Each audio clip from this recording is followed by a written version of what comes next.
Corporation chairman గా ఈరోజు ఈ ప్రమాణ స్వీకారానికి విచ్చేసిన వేదికపై ఉన్న పెద్దలందరికీ మరియు ఇక్కడ విచ్చేసిన ప్రతి ఒక్కరికి, కూటమి నాయకులకి, అభిమానులకి, మత పెద్దలందరికీ నా అస్సలాముఅలైకుం నమస్కారం తెలియజేస్తున్నాను. మరి ముఖ్యంగా ఈరోజు జనాబ్ షేక్ ముస్తక్ అహ్మద్ గారికి నా ప్రత్యేక అభినందనలు తెలియజేస్తున్నాను.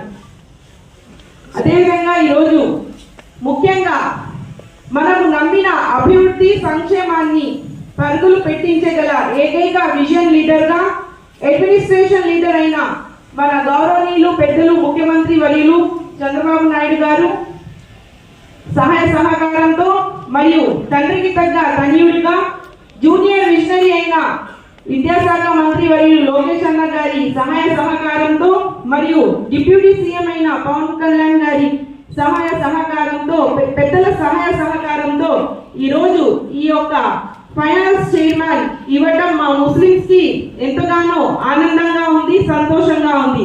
ఎలాగైతే మా ముస్లిమ్స్ అందరూ పార్టీకి వెన్నుదండుగా ఉండి ఈ యొక్క అఖండ మెజార్టీలో మా ముస్లిమ్స్ లను ఎంతగానో గెలిపించారని ప్రతి ఒక్కరూ అనుకొని, చంద్రబాబు నాయుడు కానివ్వండి, కూటమి ప్రభుత్వం కానివ్వండి అనుకొని మా ముస్లింకి ఎంతగానో ప్రాధాన్యత ఇచ్చి ఈ యొక్క ఫైనాన్స్ మినిస్టర్ ఇవ్వటం మా ముస్లింలకి గౌరవంగా ఉందని, మా ముస్లింస్ అంటే ఎంత అభిమానమో ప్రేమో ఈ సందర్భంగా నేను తెలియజేస్తున్నాను. అదేవిధంగా ఈ మన ముస్తాక్ గారు ఎంతో శ్రమించారు, కష్టకాలంలో కూడా పార్టీని తోడుగా ఉన్నారు. అలాంటి మంచి మనసున్న నాయకుడు ముస్తాక్ అహ్మద్ గారిని పార్టీ కూడా గుర్తించి ఈ యొక్క ఉన్నత పదవిని అందించడం చాలా సంతోషంగా ఉంది. అలాగే ఇంకా ఉన్నత పదవులు అందించాలని నేను మనస్ఫూర్తిగా కోరుకుంటున్నాను. అదేవిధంగా మా ముస్లింలకి టీడీపీ ప్రభుత్వం అన్నా నారా హమారా టీడీపీ హమారా అని మా ముస్లింస్ గుండెల్లో ఎల్లప్పుడూ ఉంటుంది.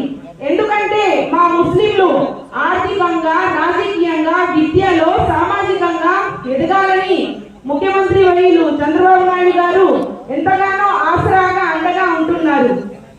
ఇందాక చెప్పినట్టు మొట్టమొదటిసారిగా నందమూరి తారక రామారావు గారు ఈ యొక్క ఫైనాన్స్ మినిస్టర్ ఇవ్వటం, ఫైనాన్స్ చైర్మన్ ఇవ్వటం కూడా చాలా సంతోషంగా ఉంది. ఎందుకంటే మా ముస్లింలు ఒక ఆటో డ్రైవర్ గా కానివ్వండి, కూలీలుగా కానీ ఉండకూడదు అని ఒక మంచి మనసుతో మా ముస్లింస్ లకు ఆసరాగా అండగా ఉండాలని ఇలాంటి చైర్మన్స్ కూడా ఇవ్వడం జరిగింది.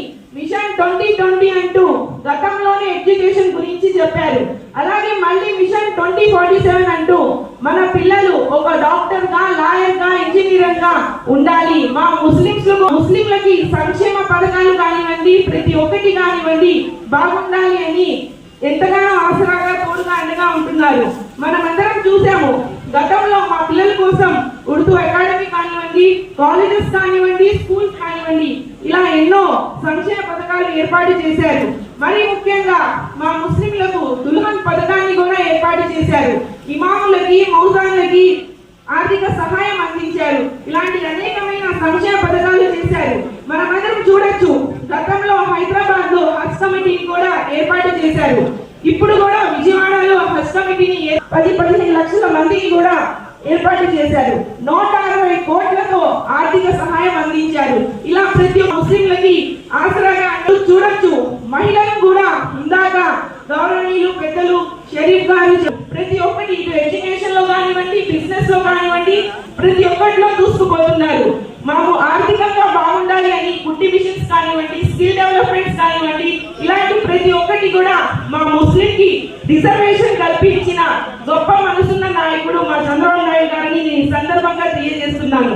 ఇందాక చెప్పినట్టు ఈ యొక్క